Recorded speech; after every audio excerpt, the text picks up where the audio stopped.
जय श्री बृहस्पति देव। बृहस्पतिवार व्रत कथा। प्राचीन काल की बात है।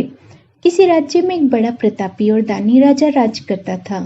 वह प्रत्येक गुरुवार को व्रत रखता एवं भूखे और गरीबों को दान देकर पुण्य प्राप्त करता था। परंतु यह बात उसकी रानी को अच्छी नहीं लगती। वह न तो व्रत करती और न ही किसी को एक पैसा दान देती। राजा को भी ऐसा करने से मना करती। एक समय की बात है।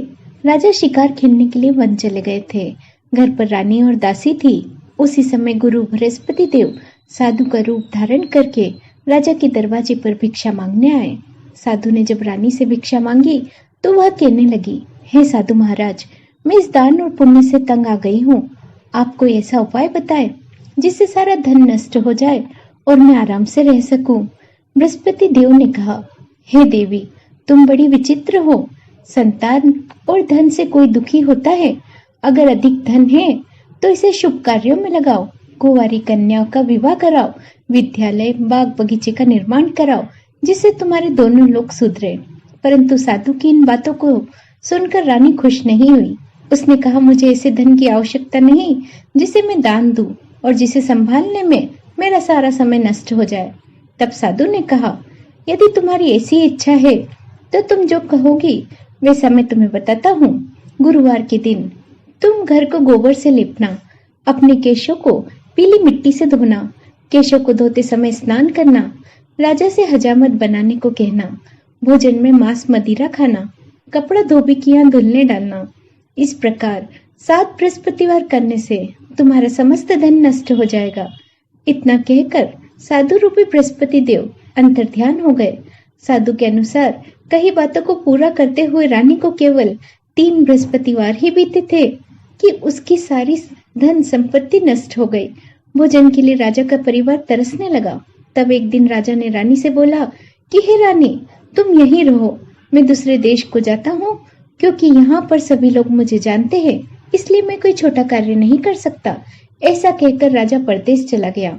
वह जंगल से लकड़ी काट कर लाता और शहर में बेचता। इस तरह वह अपना जीवन व्यतीत करने लगा। इधर राजा के परदेश जाते ही रानी और दासी दुखी रहने लगे। एक बार जब रानी और दासी को 7 दिन तक बिना भोजन के रहना पड़ा तो रानी ने अपनी दासी से कहा, हे दासी, पास ही के नगर में मेरी बहन रहती है, वह बड़ी ही धनवान है, तो उसके पास जा और कुछ ले आ ताकि थोड़ी बहुत गुजर बसर हो जाए। दासी रानी की बहन के पास गई। उस दिन गुरुवार का दिन था। रानी की बहन उस समय बृहस्पतिवार व्रत की कथा सुन रही थी। दासी ने रानी की बहन को अपनी रानी का संदेश दिया, लेकिन रानी की बड़ी बहन ने कोई उत्तर नहीं दिया। जब दासी को रानी की बहन से कोई उत्तर नहीं मिला तो वह बहुत दुखी हुई और उसे क्रोध भी आया।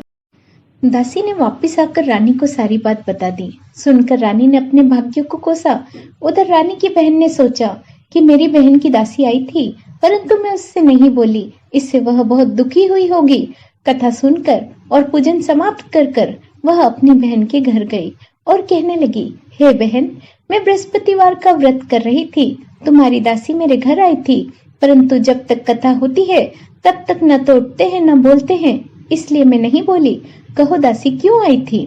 रानी बोली, बहन, तुमसे क्या छिपाऊं, हमारे घर में खाने तक को अनाज नहीं। ऐसा कहते कहते रानी की आंखें भर आई। उसने दासी समेत पिछले 7 दिनों से भूखे रहने तक की सारी बातें बहन से विस्तार पूर्वक कह सुनाई। रानी की बहन बोली, देखो बहन, भगवान बृहस्पति देव सबकी मनोकामना को पूर्ण करते हैं। देखो, शायद तुम्हारे घर में अनाज रखा हो।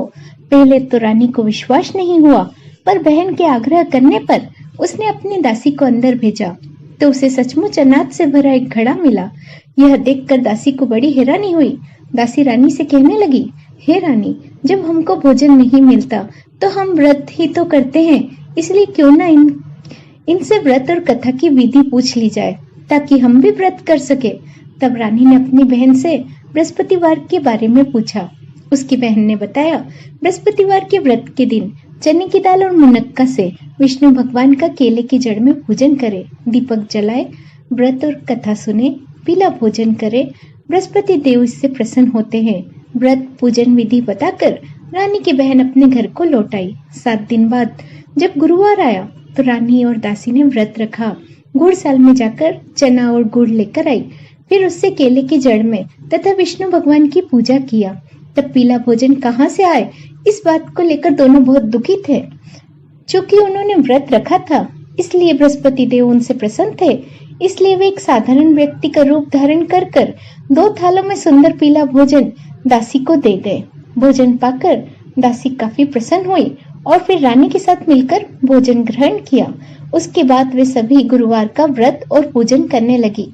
बृहस्पति भगवान की कृपा से उनके पास फिर से धन संपत्ति आ गई, परंतु रानी फिर से पहले की तरह आलस्य करने लगी। तब दासी बोली, देखो रानी, तुम पहले भी इसी प्रकार आलस्य करती थी। तुम्हें धन रखने को कष्ट होता था, इस कारण सभी धन नष्ट हो गया। और जब भगवान बृहस्पति देव की कृपा से धन मिला है, तो फिर तुम फिर से आलस कर रही हो।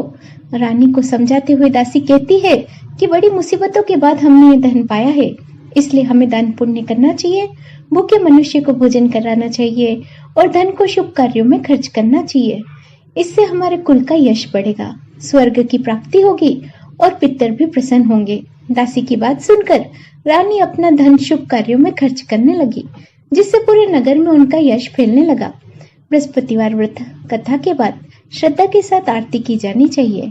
इसके बाद प्रसाद बांटकर उसे ग्रहण करना चाहिए। जय श्री बृहस्पति देव।